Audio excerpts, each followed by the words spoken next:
Welcome to the second episode of diamonds of Bollywood. और आज की हमारी जो कलाकार हैं जिनके ऊपर हम बात करेंगे वो हैं एवरग्रीन और the living legend Waheeda Rehman. Waheeda Rehman का जन्म 1938 में हुआ और उन्होंने बचपन में ही और कलाकारों की तरह ही उनका इंटरेस्ट थोड़ा सा फिल्मों में था और उन्होंने कुछ छोटी मोटी फिल्में की। और उसके बाद करीब जब उनकी उम्र 18 साल थी तो उनके ऊपर नजर पड़ी गुरुदत्त साहब की और उन्होंने उनको सबसे पहले सीआईडी में एक ब्रेक दिया जो कि देवानंद के साथ थी और ये पहली पिक्चर ही उनकी सुपर डुपर हिट हुई, तब तक कि वो हाईएस्ट मनी अर्नर साबित हुई।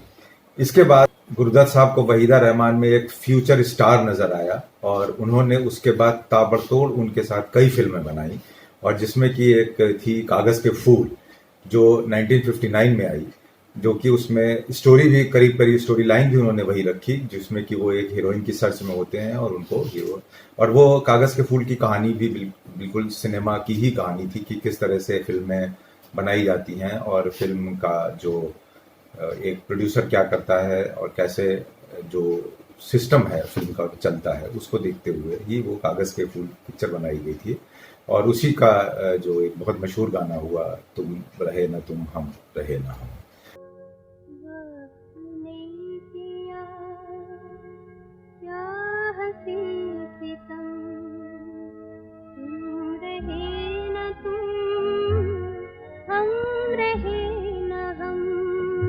आपको याद होगा। इसके बाद गुरुदत्त साहब ने ही फिर वहीदा रहमान के साथ वो खुद ही काफी फिल्मों में आने लगे। उसके पहले 1967 में प्यासा बनाई उन्होंने जो कि सब ब्लैक एंड व्हाइट फिल्में थी, और बीच में एक और छोटी सी फिल्म आई 16वां साल और काला बाजार आई 1960 में फिर से देवानंद साहब के साथ, जो कि बहुत हिट हुई फिल्म उनकी। इस तरह से ये ब्लैक पूरा जो 1959 से शुरुआत करी जब वहीदा रहमान की फिल्मों की, तो पूरा उनके अलावा ऐसा लगता था कि फिल्म दुनिया में कोई और कलाकार ही नहीं रहा। एक के बाद एक उनकी फिल्म हिट होती रही जिसमें कि गुरुदत्त साहब का बहुत ज़्यादा रोल था। और फिर 1960 में ही आई उनकी जो सबसे धमाल मचाने वाली पिक्चर चौदहवीं का चांद। चौदहवीं का चांद हो या आफ्ताब हो, जुल्फे हैं जैसे कांधों पे बादल झुके हुए। और इस इतनी कई फिल्मों के साथ काम करते करते और साथ में रहते रहते गुरुदत्त साहब को उनसे इश्क हो गया, ये सारी दुनिया जानती है। और गुरुदत्त साहब हालांकि शादीशुदा थे, उनकी पत्नी का नाम गीता दत्त है, हम ये भी जानते थे, लेकिन इन लोगों के बीच में ये अफेयर होने के बाद भी वहीदा रहमान ने शायद इसी वजह से अपने पैर पीछे खींच लिए कि उनकी फैमिली ना डिस्टर्ब हो। हालांकि गुरुदत्त साहब अलग रहते थे गीता दत्त से, और फिर उन्होंने जिसका कि उनको बहुत सदमा लगा गुरुदत्त साहब को। हालांकि उन्होंने उसके बाद उनके साथ फिर एक दो फिल्में बनाई और जो कि जिसमें एक तो थी साहब बीवी और गुलाम, जिसमें कि मीना कुमारी और रहमान साहब का मेन किरदार था, लेकिन फिर भी उसमें पूरी छाप बराबर की वहीदा रहमान ने छोड़ी। भावरा बड़ा नादान है गाना आज भी उतना ही पॉपुलर है। इस तरह से ये दौर काली सफेद फिल्मों का चलता रहा। उनकी खूबसूरती काले सफेद में भी चौदहवीं के चांद की तरह जगमगाती रही, चलती रही। और फिर जब गुरुदत्त साहब उनसे शायद ये सदमा बर्दाश्त नहीं हुआ, उनको वाकई में उनसे इश्क था, इस वजह से या जैसा भी हो, जो भी वजह हो, सिर्फ 39 इयर्स की एज में 1964 में उनकी डेथ हो गई। सिलसिला चलता रहा फिल्मों का। अब वहीदा रहमान इसके बाद उनकी और फिल्में भी आती रहीं, छोटी छोटी फिल्में बीच में आती रहीं जिसका कि मैं जिक्र करना यहाँ पर वक्त नहीं लगाया जा सकता। और फिर आई उनकी सुनील दत्त के साथ मुझे जीने दो, मुझे जीने दो, विश्वजीत के साथ कोहरा और 20 साल बाद।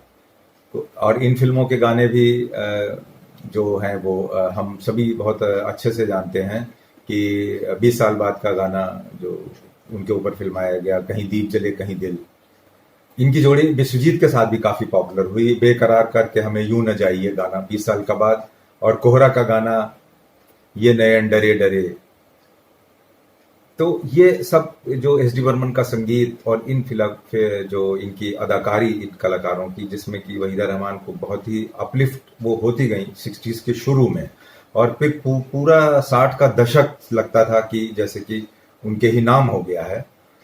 फिर उसके बाद 1965 जो कि एक उनके जीवन का जो सबसे ज्यादा कैरियर वो काली सफेद फिल्मों से शिफ्ट हुई फिल्मों की दुनिया, रंगीन फिल्मों की तरफ, और जो उनकी पहली फिल्म आई गाइड, जो कि रंगीन फिल्म थी, और उस समय बॉलीवुड रंगीन फिल्मों की तरफ जा रहा था। और जब गाइड पिक्चर आई तो बिल्कुल ही तहलका समझ गया वहीदा रहमान के नाम का, ऑफ कोर्स देवानंद, और अब शायद देवानंद और वहीदा रहमान के अलावा हम सोच भी नहीं सकते कि अगर उसमें कोई और कलाकार होता तो क्या ये फिल्म ऐसी ही बनती। उसके गाने, उसका डायरेक्शन विजय आनंद का, हर चीज, चाहे मैं तो 50-60 बार गाइड पिक्चर देख चुका हूं, और उसके बाद भी मन नहीं भरता। अगर आप लगा दें तो आप बंद नहीं करेंगे। और इसी बीच दरमियान में फिर उनकी फिर से काली सफेद फिल्म आई राज कपूर के साथ, तीसरी कसम, और उसका गाना भी बेहद मशहूर हुआ, पान खाए सैया हमारे। पान खाए सैया हमारो, सांवली सूरतिया होठ लाल लाल, हाय हाय मलमल का कुर्ता, मलमल की कुर्ती पे छींट लाल लाल। तो ये दौर था जिसपे कि वहीदा रहमान पूरी तरह से फिल्म इंडस्ट्री और बॉलीवुड पे छा गई थी। हालांकि मैंने जो मेरा अनुभव मैं जरूर आप लोग से शेयर करना चाहूंगा कि मेरे जिंदगी की, जब मैं छोटा था, स्कूल में पढ़ता था, शायद 7वीं-8वीं क्लास में, उस समय जो मेरा एक्सपीरियंस था कि मैं कभी फिल्में नहीं देखी थी। वो जमाना ही ऐसा था कि हम लोगों को बचपन में फिल्में देखने का कोई मौका नहीं मिलता था, और तब मुझे कुछ ऐसा आभास, मतलब न तो फिल्मों की कोई जानकारी थी, ना ही अपने इर्द गिर्द, मतलब उस उम्र में कोई लड़कियों से कोई संपर्क नहीं होता था, कोई जान पहचान नहीं होती थी। और जब मैंने इनकी पहली फिल्म देखी अपने जिंदगी की, पालकी, राजेंद्र कुमार साहब के साथ बड़े पर्दे पर, उस वक्त तो हम पिक्चरें देखते थे, तो इतनी खूबसूरत औरत, इतनी खूबसूरत महिला, जिंदगी में जो एक अनुभव होता है किसी भी नवयुवक का, वो मुझे पहली बार ऐसा हुआ। तो that became, Waheeda Rehman became a craze of my and dream girl of that age. तो ये बात मैं कभी नहीं भूलूंगा कि मैं जिंदगी में उनकी पिक्चर पालकी देखी। पालकी की लखनऊ के ऊपर बेस्ड स्टोरी थी पालकी की, और उसके भी गाने, मैं इधर जाऊं या उधर जाऊं, और इस तरीके के फिल्में उन्होंने करी। और फिर ये सिलसिला उनका 60s में चलता ही रहा। इसके बाद फिर उनका देवानंद के साथ काम किया, विश्वजीत के साथ काम किया, और उसके बाद फिर उनका फर्दर लीप हुआ। उन्होंने फिर दिलीप कुमार, जो कि सुपर हीरो थे ही उस समय, उनके साथ उनकी बहुत सी पिक्चरें आई, दिल दिया दर्द लिया, राम और श्याम, और आदमी, मनोज कुमार भी थे उसमें। और इसी तरह से बीच में आई पिक्चर उनकी, फिर मनोज कुमार के साथ फिल्में आई, पत्थर के सनम, नील कमल, जिसमें राजकुमार भी थे। ये सारी फिल्में सुपर डुपर हिट हुई। उस समय ऐसा लगता था कि वहीदा रहमान के अलावा कोई और हीरोइन है ही नहीं। आदमी के बाद और इसी दरमियान एक बीच में उनकी बहुत ही ज्यादा सेंटिमेंटल मूवी आई, और जो कि बहुत ज्यादा पसंद की गई उनको, उसमें अवार्ड भी नॉमिनेट हुई, वो खामोशी, जो धर्मेंद्र और राजेश खन्ना के साथ। उस समय दिलीप कुमार, देवानंद वगैरह थोड़े से बैक गियर में जाने लगे थे, और राजेश खन्ना और धर्मेंद्र, ये लोग, इनका जमाना आ चुका था। तो राजेश खन्ना की एंट्री ही हुई थी उस समय, और खामोशी फिल्म भी बहुत ज्यादा पसंद की गई, जिसका कि गाना था तुम पुकार लो, और इस तरीके के किरदार इन्होंने निभाए। खामोशी के बाद और इस एरा के बाद जो है इनका थोड़ा सा, फिर लगभग इनको 10 साल फिल्म इंडस्ट्री में हो चुके थे। 59 से इनका कैरियर एकदम बूस्टअप हुआ था, और 69 के आते आते थोड़ा सा 10 साल का एक, किसी भी हीरोइन के लिए, मैं हमेशा मानता हूँ किसी भी हीरोइन का किसी के लिए भी एक ऐसा कैरियर ग्राफ होता है जो कि अप डाउन उसके बाद होता ही है।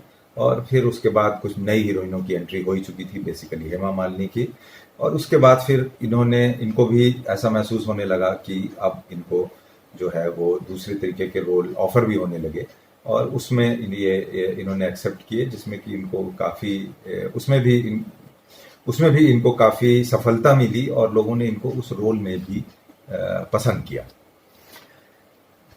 अदालत में ये अमिताभ बच्चन का डबल रोल था। ये जो सीनियर अमिताभ बच्चन थे उनकी पत्नी और जूनियर अमिताभ बच्चन की माँ का रोल किया। फिर कभी कभी में इन्होंने भी जो अमिताभ बच्चन बुजुर्ग हो जाते हैं उनकी पत्नी का रोल प्ले किया। त्रिशूल में इन्होंने अमिताभ बच्चन की माँ का रोल किया। ये तीनों रोल ऐसे थे जो कि अपनी एक छाप छोड़ा इन्होंने, और उसमें भी इनकी पहचान ज्यों की त्यों चलती रही। उसके बाद नमक हलाल, जो कि ये सारी पिक्चरें अपने दम पर हिट तो थी ही, क्योंकि अमिताभ बच्चन, शशि कपूर, ये उन लोगों का जमाना आ चुका था। और फिर नमक हलाल में इन्होंने शशि कपूर की माँ का रोल प्ले किया। इस तरह से धीरे धीरे वहीदा रहमान अपने आप को दूसरे नए किरदारों में ढालती रहीं और नए नए रोल इनको मिलते रहे। उनका इज्जत और सम्मान बॉलीवुड में वैसा ही बना रहा। फिर और इस बीच इनकी एक फिल्म आई 1964 में ही, जबकि ये बिल्कुल पीक पे इनका कैरियर था, और उसका नाम था शगुन, और उसके फिल्म के हीरो थे कमलजीत। ये फिल्म बहुत कम लोगों ने देखी होगी, मगर इसका एक गाना बहुत पॉपुलर हुआ था। गाने इसके बहुत अच्छे थे कि पर्वतों के पेड़ों पर। ये गाना कमलजीत और वहीदा रहमान के ऊपर फिल्माया गया था,